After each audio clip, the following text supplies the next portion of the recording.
Hey there, church. It's the gentle start to a spring day when the sun and the carbon dioxide in the air and the soil and the water are all coming together to nourish growth in plants. And all of this is going on around us all the time. We hardly ever think about it.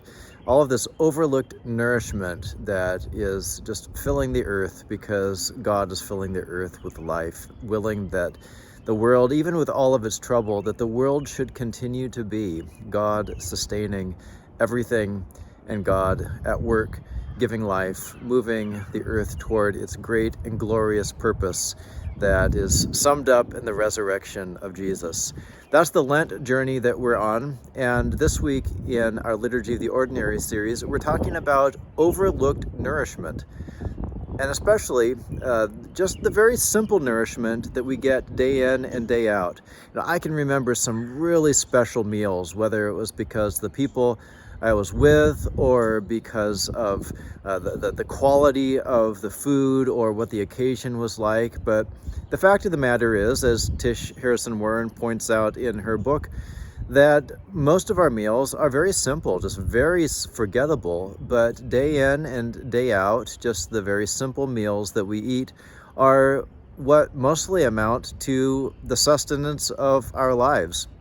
And how it's like this for the spiritual life as well. That really, I can only count on one hand the number of sermons that I've heard that have really truly impacted me.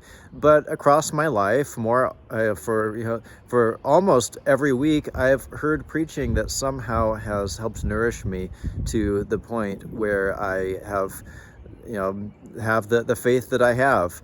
I pray with scripture day in and day out, and most of the time the passage that I read the day before or last week is entirely lost on me. I really don't remember exactly what I heard or what God was doing in the hearing, but God was doing something, and as I continue to eat forgettable meals and pray what really amount to be forgettable prayers, God is at work nourishing me just as God is at work nourishing the world for growth and sustenance and God glorifying life.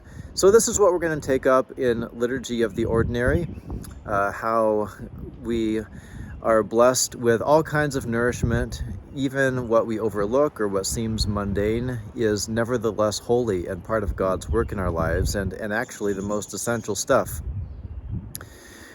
One of the essential parts of our life of faith these days really does seem to be to pray for our world, to pray for Ukraine, to pray for what is happening there with refugees fleeing into Poland.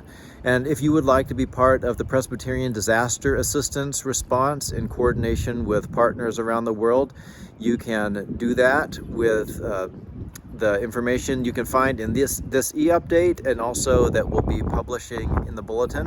We'll be talking about Vacation Bible School briefly in worship this week. That's coming up, and so mark your calendars when you hear the dates, both for kids and also for volunteering. We're going to collect the One Great Hour of Sharing offering along with Presbyterians all over the country. That goes to disaster assistance relief for both human-made and natural disasters. It goes toward programs that seek justice for those who suffer from chronic poverty because of the systems that they're involved in, whether it's in the United States or around the world. It goes toward poverty relief, especially in developing nations. So there's an opportunity to give to that either online or through or on Palm Sunday, when with lots of other churches we will collect the One Great Hour of Sharing offering. I hope that this Liturgy of the Ordinary series really has been ordinary. Maybe no profound spiritual insights, maybe there have been some of those, but hopefully just a lot of engagement in the daily stuff of life and finding how God is right at the heart of it, encouraging us and empowering us to love God, share relationships, and serve others from the heart of Christ.